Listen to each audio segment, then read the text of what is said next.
Welcome dear students. So last video में हमने क्या देखा था।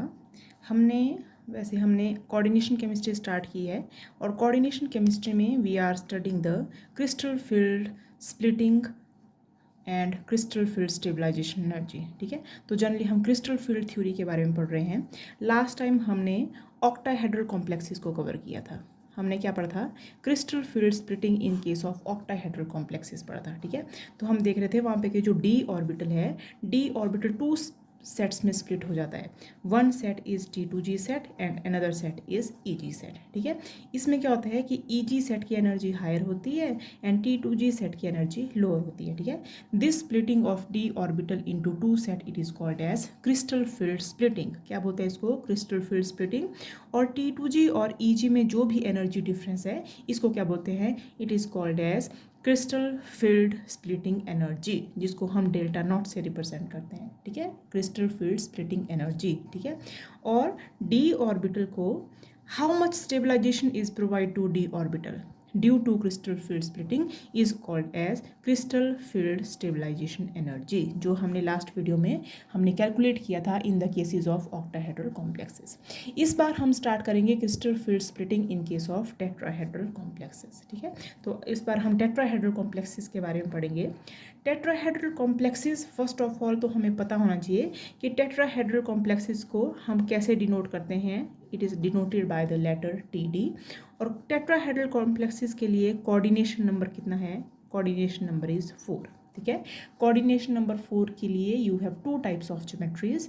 It can be tetrahedral and it can be square planar. तो अगर आपके पास टेट्राहेड्रल ज्योमेट्री है तो आपके पास हाइब्रिडाइजेशन क्या होगी? It will be sp3 hybridisation. अगर आपके पास स्क्वायर प्लेनर ज्योमेट्री है, स्क्वायर प्लेनर ज्योमेट्री के लिए हाइब्रिडाइजेशन कितनी हो जाएगी? It will be DsP2 hybridisation. ठीक है, तो ये डिफरेंस है कि स्क्वायर प्लेनर में डी ऑर्बिटल इन्वॉल्व होता है लेकिन टेट्राहेड्रल में कोई डी ऑर्बिटल इन्वॉल्व नहीं होता है। ठीक है, तो let us start with the splitting of D orbital in case of tetrahedral complexes. It is clear? तो फर्स्ट ऑफ ऑल तो हमें इमेजिन करना पड़ेगा कि what are the tetrahedral complexes. Tetrahedral complex कुछ दिखता कैसे है? तो आप देख सकते हैं कि मैंने एक यहाँ पे एक क्यूब बनाया है। इस क्यूब में I will show how we can show the tetrahedral complex. ठीक है, तो टेट्राहेड्रल कॉम्प्लेक्स में मुझे ज्योमेट्री में कोऑर्डिनेशन नंबर कितना शो करना है? 4। ठीक है, तो हम क्या करेंगे? 4 लिगेंड्स लगाएंगे। कहाँ लगाएंगे 4 ligands? In the diagonally opposite corners. मान लो एक लिगेंड मैंने यहाँ पे लगाया तो इसका डायगोनली ऑपोजिट कॉर्नर क्या हो गया? ये वाला। तो सेकेंड लिगेंड हो गया मेरे पास ये। ठीक है, तो फर्स्ट लिगेंड, सेकेंड लेयर, और ये जो बीच में है मान लो this is metal ion M positive. ठीक है, ये क्या चीज़ है? Metal ion. तो 2 लिगेंड्स हो गए ये। अब मुझे 2 लिगेंड्स और लगाने हैं, लेकिन जो इसका ये वाला कॉर्नर है मुझे इस पे नहीं लगाने हैं, डायगोनली ऑपोजिट, मतलब इसके मुझे ऑपोजिट वाले कॉर्नर पर, इसको छोड़ के मैं यहाँ पे लगाऊंगी। तो मान लो एक लिगेंड आपका यहाँ पे है। ठीक है, 1 लिगेंड इज हेयर। ठीक है, इसका डायगोनली ऑपोजिट कॉर्नर क्या हो गया? ये वाला। इससे क्या हो गया? ये वाला। तो एक लिगेंड कहाँ लगा दिया मैंने? यहाँ पे। ठीक है, अब ये जो अरेंजमेंट बन गई इसको आप टेट्राहेड्रली 3 डायमेंशनल में इमेजिन करने की कोशिश करो। 3 डायमेंशनल में इसको हम इमेजिन करेंगे तो आपको क्या दिखेगा? ये अनसिमेट्रिकल कॉम्प्लेक्स मिला। 2 लिगेंड आपके पास ऐसे प्रेजेंट है और 2 लिगेंड आपके पास ऐसे प्रेजेंट है एक क्यूब में। आप इमेजिन कर सकते हो, अपना रूम भी इमेजिन कर सकते हो। 2 आप इस तरफ लिगेंड लगा दिए, 2 आपने इस तरफ लिगेंड लगा लिए। तो how you can show it कि मान लो ये आपका एक प्लेन है कोई। ठीक है, ये मेटल एटम है, ये प्लेन है। तो एक लिगेंड यहाँ पे है, एक लिगेंड यहाँ पे है, लेकिन इसका जो 2 लिगेंड बचे हैं, 1 ligand is pointed towards you. ये जो सॉलिड लाइन में शो कर रही हूँ, मान लो ये लिगेंड आपकी तरफ पॉइंट कर रहा है, और ये जो मैं डैश्ड लाइन शो कर रही हूँ, ये लिगेंड कहाँ है? इस पेपर के पीछे है। ठीक है, तो एक प्लेन तो ये बन गया 2 डायमेंशनल वाला जो पेपर का प्लेन है, एक है प्लेन के आगे और एक है प्लेन के पीछे। तो ये ज्योमेट्री क्या बन गई? This is the tetrahedral geometry. ठीक है, इस टेट्राहेड्रल ज्योमेट्री में मान लो मैं एक्सिस ड्रॉ करती हूँ। Late this is first axis, this is second axis and this is third axis. मान लो मैंने यहाँ पे एक्सिस ड्रॉ कर दिए।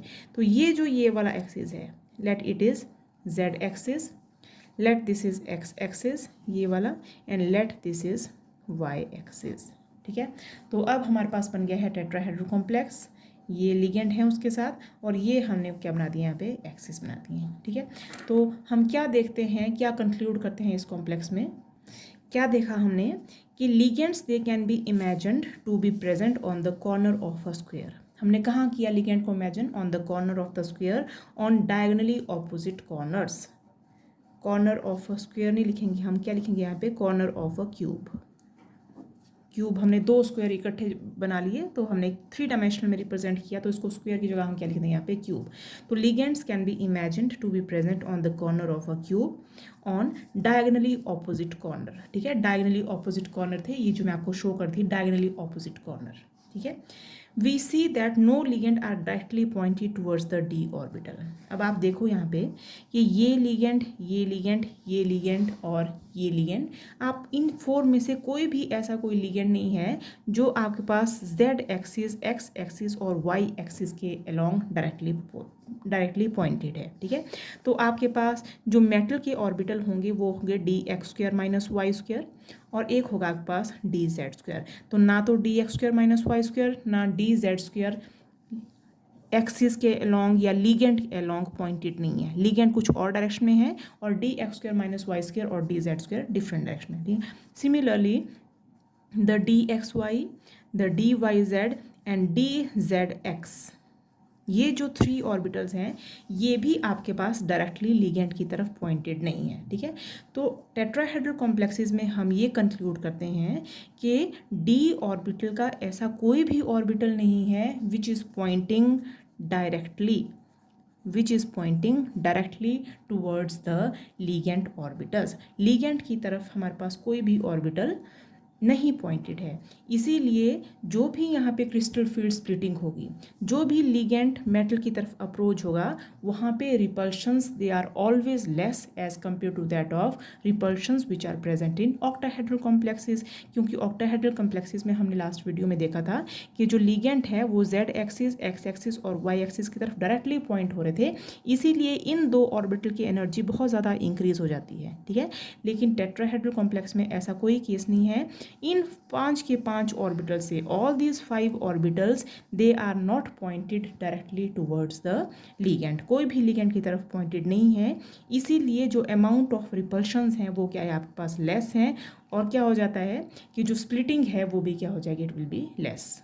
ठीक है, और एक और कंक्लूजन है यहाँ पे कि जो d x y, d Y z और डी जेड ऑर्बिटल हैं, ये जो 3 ऑर्बिटल्स हैं, इनको हम कैसे नेम करते थे, they were named as T2G set of orbital. T2G set of orbital are more close to ligands. क्या बोला हमने कि T2G set of orbital ligand के ज़्यादा क्लोज हैं। अगर T2G सेट लिगेंड के ज़्यादा क्लोज होंगे तो T2G के बीच में और लिगेंड के बीच में, T2G के बीच में और लिगेंड के बीच में रिपल्शंस भी क्या होंगी, ज़्यादा होंगी। ठीक है, T2G के बीच में और लिगेंड के बीच में रिपल्शन ज़्यादा होगी। अगर T2G और लिगेंड के बीच में रिपल्शन ज़्यादा हुई तो what will happen, energy of T2G will increase, energy of T2G will increase, T2G की एनर्जी क्या हो जाएगी, इंक्रीज हो जाएगी। तो इंक्रीज अगर होगी तो Eg जो ऑर्बिटल हैं, अब Eg तो इन लिगेंड के ऑर्बिटल से बहुत दूर है, आप देख सकते हैं इस डायग्राम में, they are very far away, तो Eg की एनर्जी क्या हो जाएगी, अब डिक्रीज। अब आप देख सकते होंगे कि ये जो ट्रेंड है कि यहाँ पे T2G की एनर्जी इंक्रीज हो रही है और Eg की एनर्जी डिक्रीज हो रही है, it is totally opposite to that of what we have seen in octahedral complex. ये ऑक्टाहेड्रल कॉम्प्लेक्स से बिल्कुल ऑपोजिट है। ठीक है, तो यहाँ पे हम देख सकते हैं कि हम बोल रहे हैं कि d x y, d Y Z and D Z x are the set of D orbital which are very close to the ligand, ये लिगेंड के क्लोज हैं, so they feel greater repulsion. किससे ज़्यादा रिपल्शन फील कर रहे हैं, as compare to d x square minus Y square and D Z square, and this will lead to increase in energy of, किसकी energy increase होगी, of T2G set. ठीक है, whereas the energy of EG set will decrease. ठीक है, तो इससे क्या हो गया कि अगेन कि टेट्राहेड्रल फील्ड में, कौन सी फील्ड में, इन टेट्राहेड्रल फील्ड डी ऑर्बिटल की फिर से क्या हो जा रही है, यहाँ पे स्प्लिटिंग हो जा रही है 2 सेट्स में, T2 set with higher energy whereas E set with lower energy. ठीक है। तो ये आपने ध्यान रखना है कि T2 की energy it is increased whereas Eg की एनर्जी इट इज़ डिक्रीज्ड। अब और एक और चीज़ आपने यहाँ ध्यान रखनी है कि जब मैं टेट्राहेड्रल की बात करती थी, सॉरी ऑक्टाहेड्रल की बात करती थी, तो ऑक्टाहेड्रल में आई यूज़ द टर्म T2G के साथ मैं G यूज़ करती थी और E के साथ भी मैं G यूज़ करती हूँ। लेकिन जब हम टेट्राहेड्रल की बात करते हैं, इन केस ऑफ टेट्राहेड्रल, मुझे G वर्ड यूज़ नहीं करना है, मुझे क्या लिखना है सिर्फ T2 और यहाँ पे क्या लिखना है सिर्फ G, ठीक है। क्या रीज़न है इसके लिए? Tetrahedral complexes these are unsymmetrical complexes. तो जहाँ पे अनसिमेट्रिकल कॉम्प्लेक्सेस है वहाँ पे हम G मतलब जीरेड मीन्स सिमेट्री, तो हम जीरेड टर्म यूज़ नहीं करते हैं। तो टेट्राहेड्रल कॉम्प्लेक्सेस में you will simply write T2 and E, ठीक है। तो आप यहाँ देख सकते हैं कि हमने लिखा है they will split into 2 orbital, कौन कौन से? T2 orbital with higher energy and E orbital with lower energy. तो अब हम देखते हैं कि टेट्राहेड्रल फील्ड में हम how we will show the splitting of D orbital in case of tetrahedral field, ठीक है। तो फर्स्ट ऑफ ऑल हम वही से स्टार्ट करेंगे, metal ion with 5 D orbitals, 1 2 3 4 5, metal ion with 5 orbitals. और ये कैसा है? Ma'am positive. हम इसको क्या बोलते थे? ये कैसा आयन है? It is free metal ion. Free metal ion means कोई भी लिगेंड इसके पास नहीं है, ये अभी फ्री है। इसके सारे ऑर्बिटल कैसे हैं? They are having the same energy, therefore these are called as degenerate set of orbital. क्या बोलेंगे इनको? These are called degenerate set of orbital. अब दूसरा step same as octahedral complex, कि सारे लिगेंड मेटल के ऑर्बिटल में इक्वली आ रहे हैं, ठीक है, इक्वल डिस्टेंस से आ रहे हैं। तो हम क्या बोलेंगे? कैसा फील्ड है? It is spherical field of ligand. कैसा फील्ड है? Spherical field of ligand. Spherical field means सारे ऑर्बिटल और सारे ligand they are at equal distance, कोई भी ज़्यादा या कम डिस्टेंस पे नहीं है। तो अगेन एनर्जी क्या होगी इनकी? इंक्रीज, लेकिन they still remain degenerate. Energy तो सेम रह रही है सबकी, लेकिन सबकी इक्वल अमाउंट से क्या होगी? इंक्रीज, ठीक है। अब हमें क्या करना है? हमें देखना है टेट्राहेड्रल कॉम्प्लेक्स। तो टेट्राहेड्रल कॉम्प्लेक्स में अभी हम क्या देख रहे थे?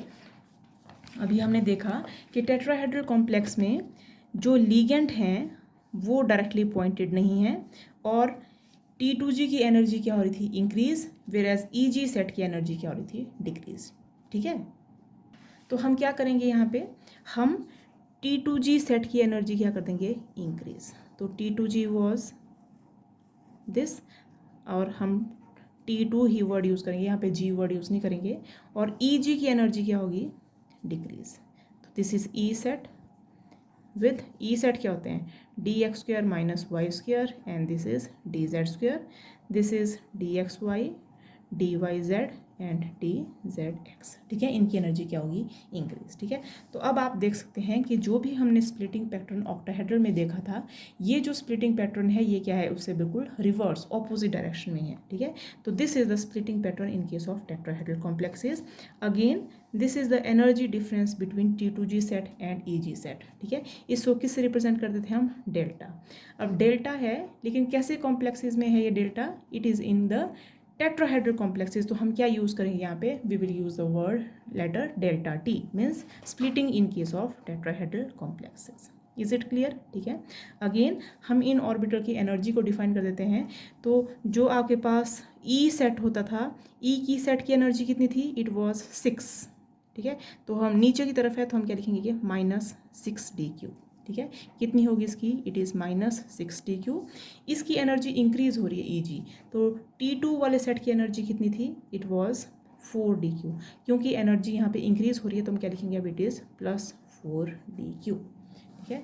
तो this is -6dq, this is +4dq, total कितना होता है? इट इज़ 10dq, ठीक है। टोटल कितनी होती है यहाँ पे? 10dq, ठीक है। लेकिन अभी हमने क्या कंक्लूड किया कि टेट्राहेड्रल कॉम्प्लेक्सेस की जो स्प्लिटिंग है it is always less as compare to that of octahedral complexes. तो एक रिलेशन है कि splitting in case of tetrahedral complexes is less than that of octahedral complexes. तो दोनों में क्या रिलेशन है? Delta T is equal to 4/9 delta O। तो अगर आपको कहीं से डेल्टा T की वैल्यू पता चल जाती है तो you can calculate value of delta not. अगर आपको डेल्टा नॉट की वैल्यू पता चल जाती है you can calculate the value of delta T। This all diagram which is you are seeing, this is the splitting of the d orbital in case of tetrahedral complexes. अब बहुत बार एक question आता है कि crystal field splitting in tetrahedral complexes is smaller than the crystal field splitting in case of octahedral complexes. ठीक है, बहुत बार मैंने ये क्वेश्चन पेपर में क्वेश्चन देखा है। तो क्या रीज़न है कि टेट्राहेड्रल कॉम्प्लेक्सेस में स्प्लिटिंग कम है as compare to octahedral complexes? First reason क्या है कि टेट्राहेड्रल कॉम्प्लेक्सेस में सिर्फ 4 लिगेंड्स हैं, सिर्फ 4 लिगेंड हैं, वेयर एज ऑक्टाहेड्रल लिगेंड में कितने लिगेंड हैं? 6 हैं।